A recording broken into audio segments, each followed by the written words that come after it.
दुलाराय बर' फरायसालिनि आफादगिरि जानानै गिबि खेबनि थाखाय मा खामानिखौ मावलांग्रोगोन होननानै सानो? दिनै दुलाराय बर' फरायसा आफादनि 53थि गायसननाय सान आरो दिनैनि सानावनो 1967 मायथाइनि 15 फेब्रुवारियाव दुलाराय बर' फरायसा आफादा जोनोम मोन्दों आरो बे गायसननाय सानाव दुलाराय बर' माहारिजों लोगोसे दुलाराय बर' फरायसा आफादनि मिरुनिफ्राय जिल्ला आरो दखरा इउनिटसिम गासैबो मावथि बिबानगिरिफोरखौ आफादारि गाहाम हामलायनायखौ आङो बावहरदों। लोगोसे फैबाय थानाय समाव जाहाथे जोङो आनान गसाइनि अननायाव जोङो आरो बांसिन खामानि मावनो हायो बिनि थाखायबो इसोरनिसिम आरज गाबबाय। दुलाराय बर' फरायसा आफादाव हाबा मावलांनाय गासैबो बिबानगिरि बिथांमोननिसिमबो हामलायनायखौ बावहरबाय आरो जाय गेदेमा बिथांमोना दुलाराय बर' फरायसा आफादनि खामानि मावनानै मुंख्लं जाबाय, रुंसारि जालांबाय, बड'फा उपेन्द्रनाथ ब्रह्म, बानेश्वर बसुमतारी, कनकेश्वर नार्जारीनिफ्राय लानानै बिथांमोननि जिउ आत्माया सोरगोआव आलो गोजोनै थायो बेखौ मिजिंथिबाय। दुलाराय बर' फरायसा आफादा आथिखालाव जायफोर खामानिखौ लानानै हाबा मावगासिनो दङ बे हाबा मावनाया कन्टिनिउ जागोन। मिशन कुवालिटि इडुकेसन, बड'फा मिशन फर सास्टेनेबल चेन्ज आरो बेजों लोगोसे थांनाय 27 जानुवारियाव जालांनाय बिटिआर बर' थार्ड बड' पिस एकर्ड, बे एकर्डनि उनाव दिनैहाय मोनसे गोजोन थासारि फैबाय। आर्मसनि रिभलिउसन खालामग्रा मोनब्रैबो एनडिएफबिनि आफादफोरा दिनै बे गोरोबथायाव सहि होबाय। दुलाराय बर' फरायसा आफादा सहि होदों आरो बिनि गेजेरजों भारत सरकारनो जोंनि जे आर्मसनि रिभलिउसनमोन बेखौ आर्मसखौ गथायनानै होबाय। दिनैनि तारिखाव बर' ओनसोलाव बा बड'लेण्डआव जिहेथु मोनसे गोजोन थासारि, गासैबो गोजोनखौ लुबैदों आरो गोजोननि गेजेरजों जौगानाय, गोजोननि गेजेरजों थांना थानाय, गोजोननि गेजेरजों गावखौ दावगाहोनाय बे गासैबो खामानिफ्रा जाफुङो। दा बेखायनो जोंनि इयुन जे हाबाफारि बे हाबाफारिया गोजोनखौ जोङो पार्मानेन्टलि बोरै गायसननो हायो आरो लोगोसेयैनो बेयाव जिखिनि इडुकेटेड आनइमप्लयड दङ आरो ड्रप आउट स्टुडेन्टफोर दङ, बे स्टुडेन्ट आरो इडुकेटेड आनइमप्लयमेन्टफोरखौ बांसिन बिबांनि जों बोरै इमप्लयड खालामनो हायो, एंगेज खालामनो हायो, एस्टाब्लिशमेन्ट होनो हायो। बिटिआर सुक्तिनि गासैबो दफाफोरखौ Akhare Akhare letter and spirit मावफुंनांगौनि थाखाय दुलाराय बर' फरायसा आफादा भारत सरकार आरो आसाम सरकारखौ नारसिनगोन। थांनाय स्पेसियेल कनभेनसननि गेजेरजों दुलाराय बर' फरायसा आफादा जोङो डिसिसन लादों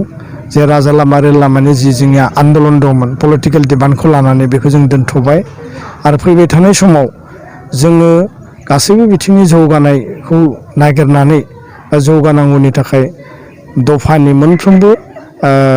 स्पिरिटखौ इमप्लिमेन्ट खालामनो थाखाय भारत सरकारखौ नारसिननायजों लोगोसे इमिडियेटलि भारत सरकार आसाम सरकारखौ जों आपिल खालामो जे एनडिएफबिनि जे रिहेबिलिटेसन पेकेज बेखौ गोख्रैनो होनानै बिथांमोना जाहाथे न'आव थांफिननो हायो, साधारन जिबन जानो हायो, बेनि थाखाय मावनांगौ। लोगोसेनो बिथांमोननि सायाव 9.4 क्लसाव जि केस दङ हाइनियास नन हाइनियास बेखौ गोख्रैनो उथायनायनि थाखाय भारत सरकार आसाम सरकारा खामानि मावनांगौ। दा बेखायनो दिनैनि बे गायसननाय सानाव दुलाराय बर' फरायसा आफादा इयुननि समाव जिल्ला आनसलिक इउनिट लेभेलाव बर' रायजो राजाखौ लानानै सांग्रांथि लाबोनाय हाबाफारिजों लोगोसे गोख्रों खामानि मावनो थाखाय जोङो खेबसेबाव फिन जों समायखिरा लादों आरो बे हाबाफारिफोराव बयनिबो मदद मोनगोन होननानै जों मिजिंथिबाय। गोजोननाय। प्रमद बर'नि सायाव लानानै मानसिफ्रा बहुत मोजां गाज्रि सावरायबाय थादों। दा बेयो गावनि बिबान एंलायनायनि गुबै जाहोनखौ मिथिनो मोनगोन नामा? सोरबाया बुंदों माने पलिटिक्सआव हाबसिगोन मा? जों बे थामथि जि बड' पिस एकर्ड बेयो थामथि खेबनि थाखाय जादों। बेनि सिगाङाव खेबनै BAC 93 आरो 2003आव BTC एकर्ड जाबाय आरो जेला मोनसे एकर्ड जायो बे एकर्डआव भारत सरकार आसाम सरकारजों सोमावसारग्रा आफादजों मोनसे बुजाबुजि जायो। बे जि एकर्डनि जि क्लजफोर दङ बेखौ जुदि रोखायै आरो थाबैनो इमप्लिमेन्ट खालामनांगौब्ला बेनि थाखाय माखासे पलिसि डिसिसन लानांगौ जायो, मेकानिजमनि प्रयजन जायो। दा बेखायनो जाय बिथांमोना सानसुमा खुंगुर बैसुमतिया बै समाव BAC एकर्ड खालामदों, बिनि उनाव एबसुनिफ्राय बियो गनानै एकर्ड इमप्लिमेन्टेसननि थाखाय खामानि मावदों, बिबान लादों राजखान्थियारि दिगाव। दिनैनि तारिखाव BTC सुक्ति जानायनि उनाव हाग्रामा महिलारि बिथाङा बिटिसि सक्तिनि एकर्डखौ इमप्लिमेन्ट खालामनो थाखाय हाबा मावफैदों राजखान्थि भाबै आरो दिनै दुलाराय बर' फरायसा आफादा जों माहारि आफाद हिसाबै प्रेसार ग्रुप हिसाबै सोमावसारग्रा आफाद हिसाबै जोङो फैबाय थानाय समाव एकर्डनि जि दफा बेखौ इमप्लिमेन्ट खालामनो थाखाय जों नारसिनखागोनखा आरो सिगनेटरि हिसाबै प्रमद बर' बिथाङा दिनै हारिनि मोनसे हाबाफारिखौ मावफुंनायनि उनाव जोंनि अधिकारखौ भारत सरकारजों जोङो बिख'ना लाबोनायनि उनाव बे गासैबो अधिकारफोरखौ जुदि रायजो राजानो होनांगौ जायोब्ला रायजो राजानो जुदि इकुवेल जास्टिस होनांगौ जायोब्ला